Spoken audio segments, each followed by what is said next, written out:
First Kill, a Kirk McGarvey novel, by David Hagberg, narrated by Matt Godfrey.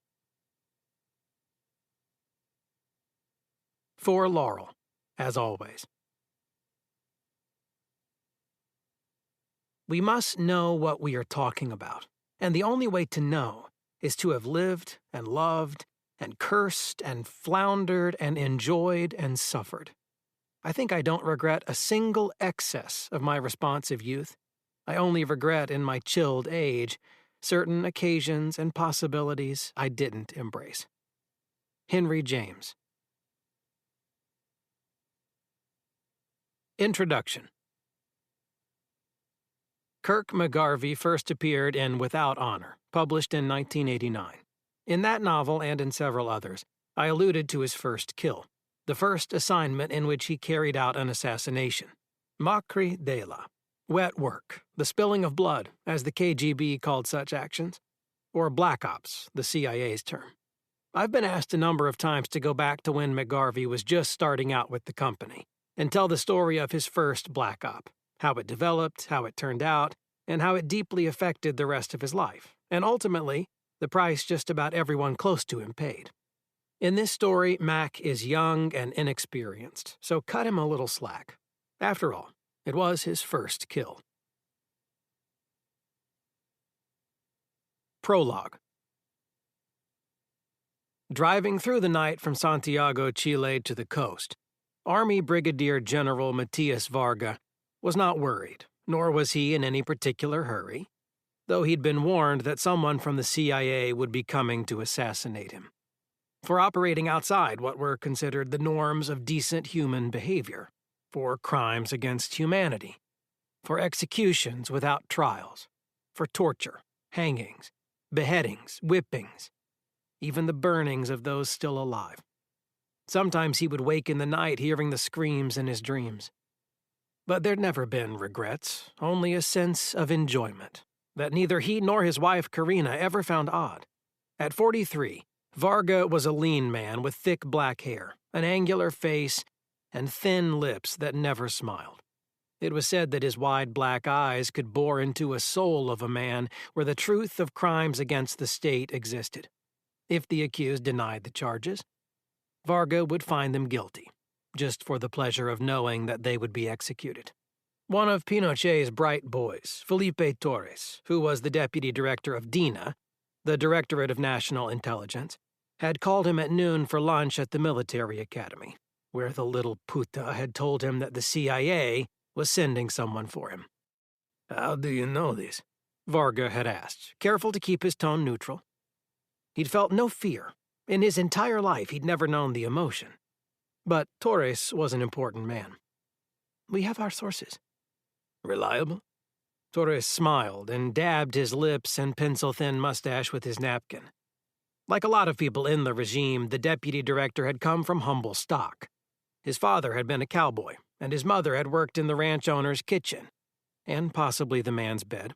And like others working for Pinochet, he had taken on the manners of a grandee, a man of cultured stock. Even his fingernails were manicured. "See." "Why have I been singled out? Perhaps you, or even El Presidente, would make more enticing targets for the Americans." "But infinitely more difficult to kill than you," Torres said. "The fact is that you have become the nation's—" He searched for an appropriate word. "I was going to say garbage man because you see to the removal of our rubbish, but perhaps with too much zeal for some." Varga wasn't impressed. He'd survived the coup d'etat that had brought Pinochet into power. And he'd survived several assassination attempts in the past few years, ever since he'd begun mass executions at the soccer stadium in Valparaiso. "If they send an army across our border, they'll be stopped." "Apparently this will be one man." "Mano a mano." "See," the deputy director said. "And let me be perfectly clear. How you handle this is your business.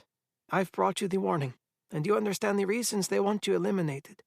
They believe that with you dead, the special program will end." "It won't," Varga said. "With or without me, the need exists." "Without you, my dear Matthias." the necessary work would not proceed so efficiently. Well away from Santiago's bright lights, the stars were brilliant, sweeping from horizon to horizon, and even in the hills above the coast, above the port city of San Antonio, it seemed as if the Pacific was insignificant in comparison to the heavens. Torres had promised that their agents in Washington were working around the clock to learn the identity of the assassin, and exactly when he would be coming, but he could offer no promises. Nor could he offer any official assistance. President Pinochet would have to remain at arm's length, for deniability.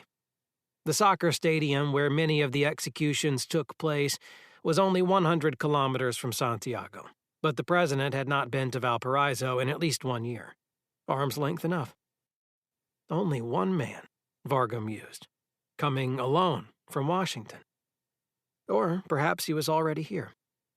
He had stayed at his office in the military academy very late, attending with his staff to the results of the interrogations of 18 more prisoners who had been rounded up last week in a dingy warehouse on the north side of Santiago's industrial district. The 13 men and 5 women had been working on an anti-Pinochet demonstration that was supposed to have taken place this weekend. The trouble was they'd told too many people about their plans, and word had gotten back to someone attached to the Army Intelligence Directorate and therefore to Varga. They'd admitted to much more than a simple demonstration, Varga told his people. In fact, they were planning to execute the president. We found a sniper rifle. One of his lieutenants had actually smiled. A Russian sniper rifle? Of course not. An American weapon. The others had laughed because just now anti-American sentiment was growing. He did not, however, share what Torres had told him.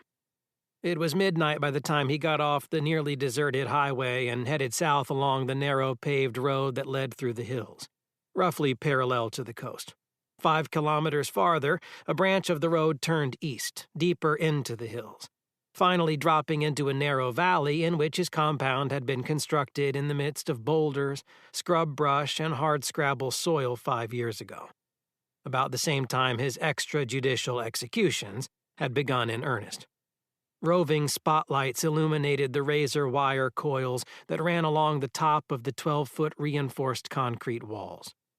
Motion sensors, and even the newly acquired American infrared detector, ringed the 4-acre compound.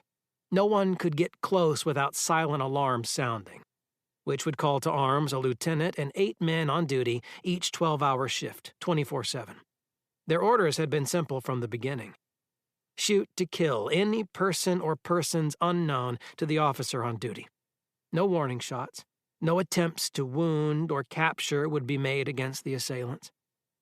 A strong light atop the steel gates brightly illuminated the interior of the car as he pulled up. A moment later, the light went out, and the gates swung open for him. No one came to greet him as he parked in front of the rambling 1-story ranch-style house. But the gates swung shut, and someone would come to put away his car. Before he went in, he cocked an ear to listen for sounds, any sounds other than the highly muffled noise of the electrical generator in its shed off to the far left. But there was nothing. A half-dozen other buildings were scattered here and there, including the barracks for the troops and bungalows for the 3 officers. A mess hall was on the other side of a small parade ground, beyond which was a small arms training range and the shells of 3 buildings, one of them 2 stories, that were used for urban incursion and hand-to-hand combat training. 3 years ago, at Karina's insistence, they had constructed a well-lighted studio where she could work on her paintings without disturbing the house staff. And she'd also insisted that he build a putting green complete with a difficult sand trap. The officers must not only indulge in the opera and ballet, but mark my words, Matty, the time will come when the president will take up the game, and those of his officers who play, and play well, will gain his ear. Who has time for stupid games, he'd thought then. But Karina had been right. A few months later, Pinochet had begun taking lessons, and Varga had been at his side. His position in the army and the government was more secure than ever. Cook had made them a nice dinner of roast beef, potatoes, and salad, and Karina had laid out a